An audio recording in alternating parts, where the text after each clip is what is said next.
At music's biggest night, we had an Ozark native nominated for 4 Grammys. Jesse Wells was in the running for categories like Best Folk Album and Best Americana Album. We spoke with friends and family at a watch party for him today who say proud doesn't even begin to cover it. Friends and family gathered in Rogers on Sunday. All eyes on the Grammy stage and all hearts with Ozark native Jesse Wells. Whoa. For his mom, Kat Nickel, the moment is hard to put into words. Of course, I was very proud anyway, because he's just an amazing human being, and then he's got this amazing drive. She says Jesse always had a path, and as an underdog, he's finally being recognized for his talents. And I knew that whatever he did, it was going to be great, because that's the way he's wired. Now with a massive online following and 4 Grammy nominations, Jesse Wells. She says the recognition hasn't changed what matters most to him. He's just a very compassionate person, so whether it's on the playground or here now on the world stage, he's always thinking about other people. I'm thrilled to be here, stoked to be here this afternoon. Jesse was also a presenter for Sunday afternoon's awards show, announcing categories like Best Rock Album and Best Alternative Music Album. All right, gang, let's keep it rolling. Here's the next categories. Every now and then you have one of those opportunities where you see a student and you're like, this one's got a lot of potential. Jesse's middle school band director, Mike Mankins, knew he could do this. Jesse was one of those students that was very determined, and a lot of strong will drove that determination. And says this should serve as an inspiration to any small town kid with a dream. I'm so proud. I'm so thankful that I had the chance to share my music and my passion with you. Jesse didn't take home a Grammy Award on Sunday, but those closest to him say this moment is bigger than awards. He's going to be right back to what he loves to do, which is play to people. A Fort Smith native was also in the running for the gold tonight. John Jetter, the music director and conductor for the Fort Smith Symphony, was nominated for Best Classical Instrumental Solo. Jetter didn't win the category tonight. He was beat out by Yo-Yo Ma, but nonetheless, he says he's thankful to be there as a nominee. It's been a really positive experience, and I've really appreciated the fact that it's really going to be very beneficial for our community, just through meeting all these great people.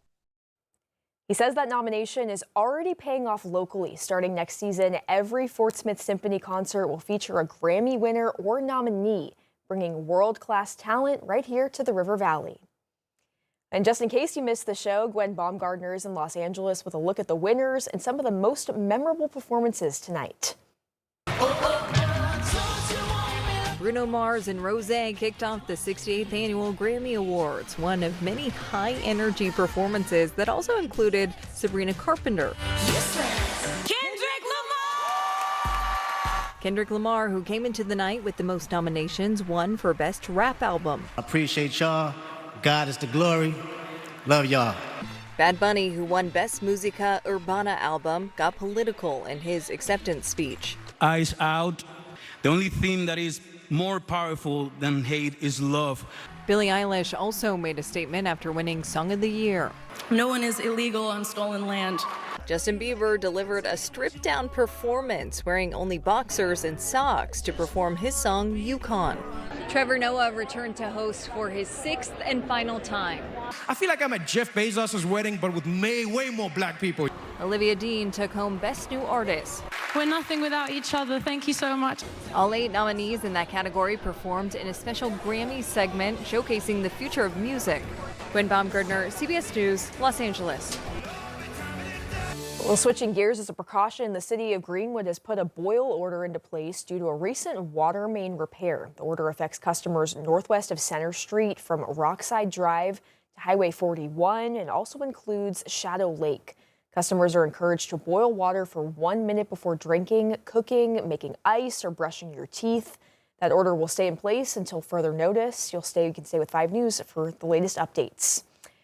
And as snow and ice sticks around from last weekend's winter storm, some schools are making the decision to start late. cancel bus routes, or even close on Monday after already being out for a week. Lamar, Magazine, and Mena school districts are all closed tomorrow, citing slick roads. Tallahassee Public Schools is set to go virtual. Other districts are opening, but with altered bus routes and start times. For a full list of changes, you can visit our website at 5newsonline.com. Well, an owl here in Fayetteville is getting a second chance at life thanks to a rare medical procedure and a whole lot of heart from a dedicated team of rescuers. 5 News reporter Laura Castleman was there to watch this special moment and has more on the journey that made it possible. A barred owl that was found struggling hanging from a fishing line at Lake Fayetteville has finally been given a second chance and returned to the wild. Unfortunately, through its rehabilitation process of getting healed, it lost all of its feathers, every feather in its body. Fishing line may seem harmless, but to wildlife it can be deadly. And experts say that proper disposal of fishing line and recycling can prevent deadly measures. Emily Warman, a veterinarian with North Song Wild Bird Rehabilitation, said the owl suffered severe injuries, including damaged feathers, and needed a rare surgery called a feather transplant, also known as imping, to help it fly again. And what we actually do is we have to find a donor bird that is essentially the same size, species, the feather shaft has to be the same. Guests gathered Sunday to see the owl fly back into the wild. The fact is that we are creatures on this planet just like they are. And if we're doing something to harm our fellow organisms, then we need to correct for that. On the lake, I have ran the great blue herons caught on trot lines that swallow the bait. Alan Bland is a retired park ranger and says he's seen this situation one too many times. It's a slow, terrible death because they can't fly, they can't eat food. So they sometimes for days they just lay there until hopefully somebody would find them. It's why this team is encouraging people to properly dispose of fishing line, a small act that helps protect wildlife and shows the care, dedication, and heart it takes to make a difference. In Fayetteville, covering news where you live, Laura Castleman, 5 News. Community members held a vigil in Fayetteville earlier this evening in honor of Alex Preddy. The vigil was held outside the Veterans Health Care Center of the Ozarks, where health professionals from around the area could participate. For some, the show of solidarity wasn't the only reason to gather. 5 News heard from someone who is a veteran and an RN and said that the death of Preddy hit close to home because of his work with veterans. It's very important to me that we stand up for our rights and that we let people and we let our politicians know that we're not going to stand up for this. Well, with the weather improving over the course of this week, travel has picked back up, but for those without a real ID, flying might be a little more complicated. Beginning today, if you don't have one of those real ID licenses or a passport, it'll cost you extra to get on the plane. It's a $45 fee that allows you to use an alternative identity verification system with that new ID lasting for a 10-day travel period. And according to one TSA executive, it's worth the cost with nearly 6% of flyers not having compliant ID. We want to make sure that the system is modernized. We want to make sure that we're covering down on the latest technology. We're also ensuring that in this situation, this cost is not bared by the taxpayers. This cost is bared by the individual that doesn't have a real ID compliant driver's license. For people who are paying this fee, TSA recommends allotting of 15 to 30 minutes to get through security and more if you're going to do this at the airport on the spot. Well, if you're craving a true taste of Mardi Gras, one bakery is serving a slice of the Big Easy to Fort Smith. 5 News anchor Morgan Wrigley got a behind-the-scenes look at the Bougie Boys, their story, and their famous king cakes. It's a 5 News original.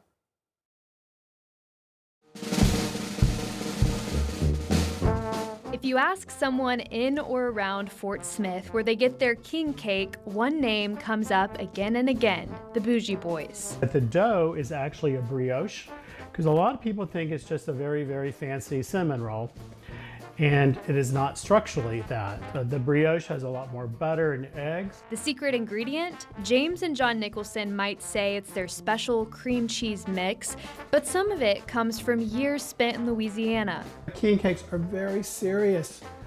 very, very serious now. Originally from Dallas and Hot Springs, the couple met in Little Rock before opening a florist and gift shop just north of New Orleans. We were called bougie when we moved to Lafayette from our friends. John will tell you I'm more bougie than he is.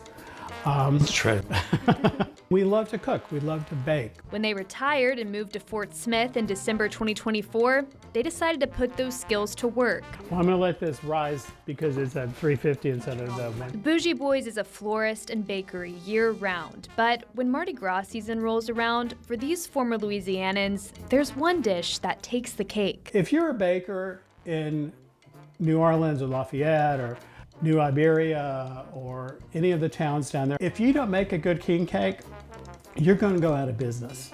Before there really was the U.S., there was king cakes, and because it came out of France. The colors were the colors of the king's court. The gold is for power, the purple is justice, and the green is faith. A traditional will have a hole in the center, and that is to symbolize the wise men on their journey looking for the baby Jesus, which is why there's a little baby inside traditionally the king cake. Even though they've only been open in Fort Smith for a little more than a year, the word spread fast and their home bakery stays busy.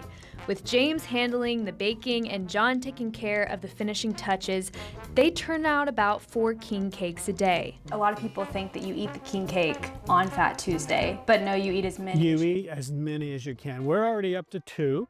You leave the knife in the box because then every time you walk past the box, you cut a little slice. And you just pick up, because if you're walking and holding it, there are no calories. Each one made with true New Orleans flair. In New Orleans, you put stuff in there till your ancestors tell you to stop. And mine are very generous ancestors. All year long, but especially during this busy season, they hope to bring a taste of what Mardi Gras is all about. To let go of all the problems, we party as much as we can between Epiphany and Fat Tuesday, because on Wednesday we go into Lent. We get more serious. Just don't expect it any other time of year. Make king cakes out of season or eat them. It will rain on Mardi Gras. It will be horrible. The weather will be terrible.